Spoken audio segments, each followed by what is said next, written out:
I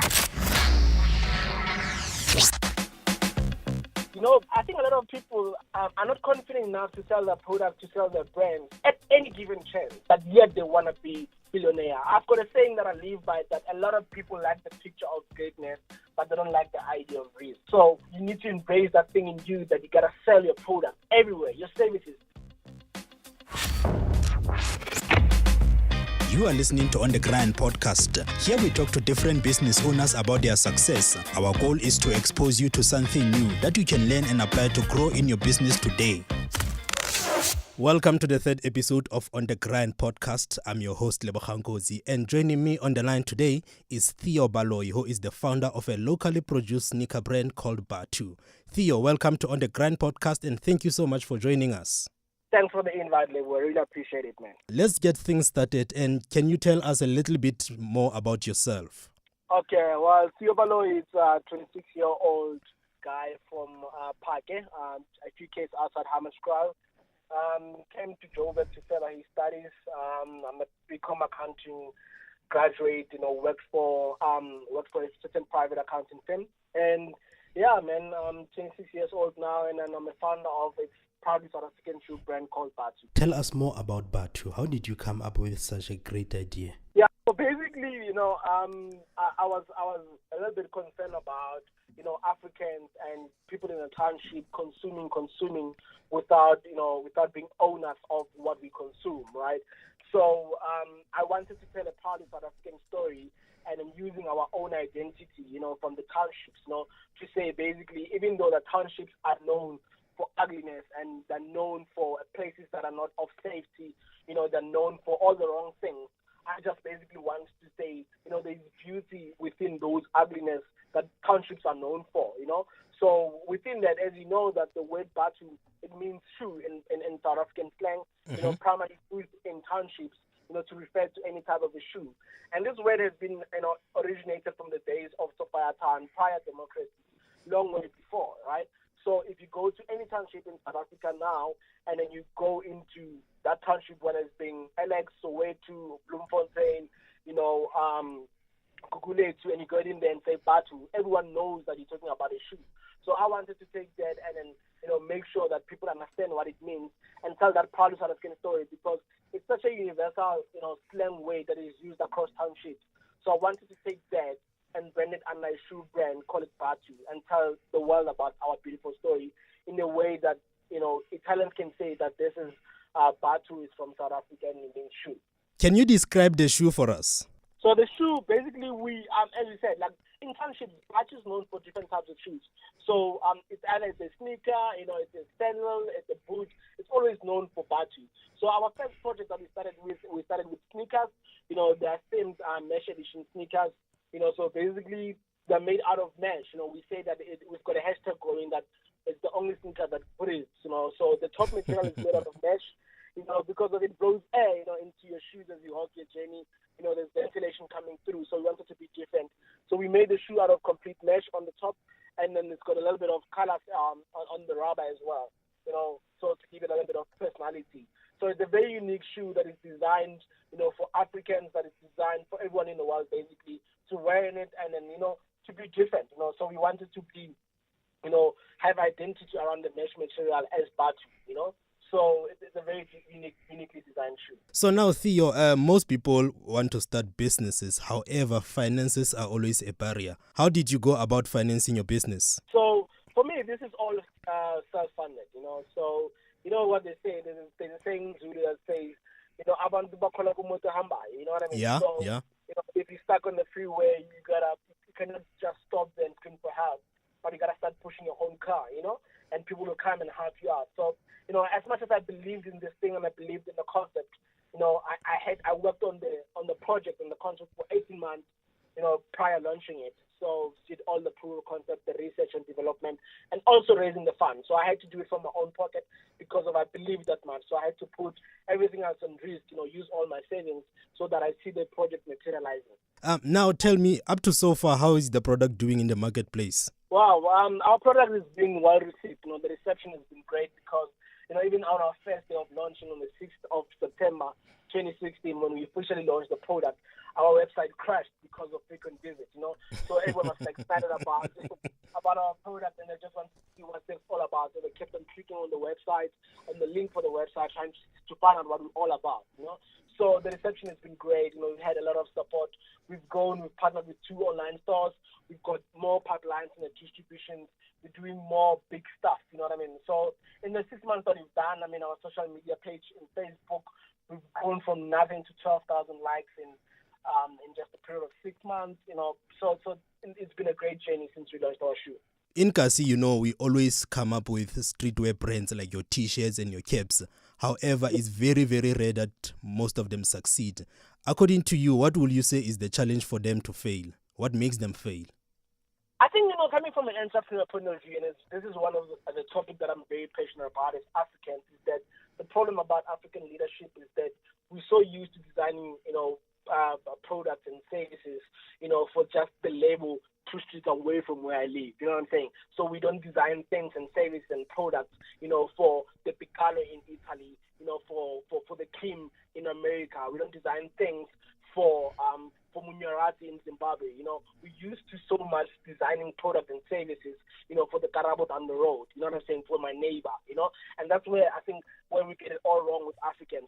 If you look at how the world works, the guy who designed Instagram, who came up with Instagram, if you look at Mark Zuckerberg who did Facebook, when his clientele or his potential clients was not the guys who were with him on Harvard in that room, but he wanted to create something for the world. You know what I mean? He wanted to create something for the world. All those guys, Instagram and Snapchat, when they design products and services, they design for the world. If you look at all these big companies, DHL, Red Bull, you can mention them. So all these multinational companies, they don't design for the guys 2 streets away from them, but they design for the world. So I think that's where we all need to start. There's nothing wrong with doing T-shirts or whatever, but you got to have an end, picture in your mind, to say you want to design something for the world. And that's the difference between, a lot of millionaires and billionaires. Billionaires, they design with an end product in mind. They know where they want to get it, and they know who the client is. Billionaires don't design things for the guys, few townships away from them, but they design, for a guy who's miles and miles away from their country, for the world. They design for the world. And I think that's where, as Africans, we need to come in, because of that's why a lot of people come into our continent and they take all that we have in our resources, because they realize that we're not used to consuming or creating, for the world. Do you know what I mean? So with Bathu, if you look at our designs, is that someone who's in Italy might be keen to buy it because of the design is on that international level, in international platform. Someone in Zimbabwe can be keen to buy into it. Someone in the States can buy into it. Someone in the Middle East can buy into it. So I think we need to start that kind of a mindset that we need to start creating for the world and stop creating for the guy who's 2 streets away. Because if you create for the world, you also include the Karabo who lives few streets away from you. I hear you, my brother. So basically, we are living in a global world. We're living in a global world, so we've got to start, embracing, our globalization in terms of our thinking, in terms of the products that we design, in terms of the services that we design for the world. Now, let's move the shift towards you as an entrepreneur. Would you say you always wanted to have your own business?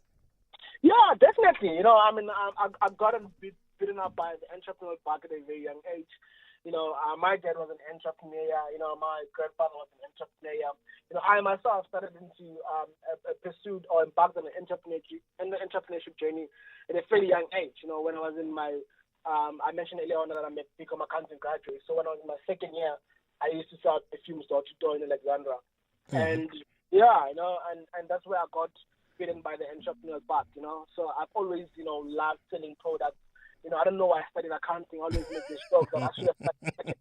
Because I'm a talker. Like when I talk, I just keep on talking. So that's who I am. You know what I'm saying? I love selling things.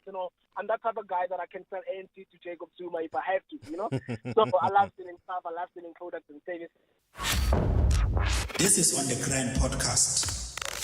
What is the number one skill that you think startup entrepreneurs need to acquire in order to succeed? I think sales. I think a lot of people are not confident enough to sell their product, to sell their brands, at any given chance. people are afraid of rejection. People are afraid of being told no. People are afraid, of negativity, but yet they want to be billionaire. I've got a saying that I live by, that a lot of people like the picture of greatness, but they don't like the idea of risk. So you need to embrace that thing in you, that you gotta sell your product everywhere, your services. You gotta have your elevator pitch with you all the time. You know what I mean? So it doesn't matter where you are, whether you're driving, whether you're eating. Don't be afraid to sell your business or your services, to everyone that you see, to any potential client that you see. You know what I mean? Because I think the thing about sales, and one thing people don't understand, sales does not mean that people are buying, but sales also means that people are aware of your product. Brand awareness, it sells as well, because of it might not be a direct sale, but it might be an indirect sale. That person might not buy, but they know of your product, that they can tell someone of. So push your business everywhere you go. So I think that skill, people need to embrace it in themselves. I 100% agree with you. I mean, everywhere you go, you could possibly meet a potential buyer, or that's an opportunity to spread the word about your business. Absolutely. So don't forget that thing to say, but you know what I mean? I can't start it because of this and that. So you gotta push your business regardless of what they say. Rejection is there. Remember, there's one of the first rules in sales is the law of rejection, which says that every no that you get leads to a yes. You know what I'm saying? So if you need to get 20 no's before you can sell, every no that you get, it gets closer to a yes. So if you've got 20 no's, you get no's 3 times, then you've got 17 no's to go. So you gotta keep on calling on the no's before you get a yes. How do you manage your time between your full-time job and running your business? Is there such a thing as balance? Yeah, there is. You know what I'm saying? There is. I mean, if Patrice Motsepe can do it within 24 hours, Naleko Dankota can do it within 24 hours, we all have the same 24 hours as they have, you know what I'm saying? But they managed to build incredible business for themselves. So I do that, through the great team that I work with. My brand manager, Andrew Lale, takes care of almost everything whenever I can. You know what I'm saying? We've got sales reps that I work with. Also, they do our sales on our behalf, And also the power of social media helps us to manage everything else. But I don't necessarily have to be there to sell or to push the brand. With the power of social media, I can do it when I'm driving. I can do it when I'm sitting. I can do it when I'm at the office, And with that, I can sell the business and manage it, So it all goes down to time management and a great team behind it. So you do agree that it is very, very important to have a team? Absolutely. There's no I in teamwork, you know what I mean? So without a team, you're nothing. You got to have a solid team that understands the vision and try to keep on pushing it. So who would you say inspires you? I heard you talking about Patrice Motsepe. Yeah. You know what? From an entrepreneur point of view, I've got my personal inspirations, and these are people who've managed to build incredible business for themselves. I think George Sambono, the founder of Chicken Licken, the late founder of Chicken Licken, inspires me. The guy who started Nando's inspires me. The grades as well. Patrice Motsepe also inspires me. But I'm inspired by the likes of Richard Maponya as well. People who manage to build great legacies for themselves beyond their names. That even when they're not here, the legacies are going to live on and forever. You know what I mean? People who are game changers. So I'm inspired by a lot of great guys that have started from nothing, into great multitude. Now, before we wrap up our talk, what piece of advice would you give to startup entrepreneurs or those who still sitting on their ideas but they want to get into business? Yeah, so I think, patience is everything in business to start off with, So don't rush an idea or a concept, Work on it, put in the work, Because when you put in the work, the grade will follow, you know what I mean? So I always tell people this, that I think, especially for our youth, is that we took to do everything at once. You want to do 10,000 things at once, but you're not known for anything. So I always tell people this, that build your profile before you diversify, because of profile unlocks diversification. You know what I mean? You got to be known for something. It doesn't matter what you are. If you're known for building an incredible business and a solid brand, it's easy for you to diversify into any type of sector because you're known for something. If Patrice Motsepe is known for mining, he can go to DHL or logistics or banking or fuel or anything that he wants to go into because of he's known for the business that is built around the mining sector, right? So he's got that profile. So it will unlock a lot of diversification. So I think a lot of youth are so quick to do everything at once, and they don't have a profile. They're not known for anything. They haven't built anything, but they want opportunities. So focus on one thing and just build that thing that's going to be your profile. And now, in conclusion, Theo Baloyi, how do we get hold of your products? Okay, so you can get us on www.bathu.co.za. Bathu spelled Bathu. You can get us on orders for 071 854 7323 or 071 742 7230. 071 742 7230. That's WhatsApp and call. So, you can get us on that. And then we're also available on RSTC online store and Brands Africa. And there's more distribution platforms that are coming through. That's very great. Thank you so much, Theo, and all the best with your future endeavors. Thank you so much for the invite. I appreciate it. Thanks for listening to On The Grind podcast. If you enjoyed this episode, kindly share it with your friends and colleagues and join us next time for another great episode.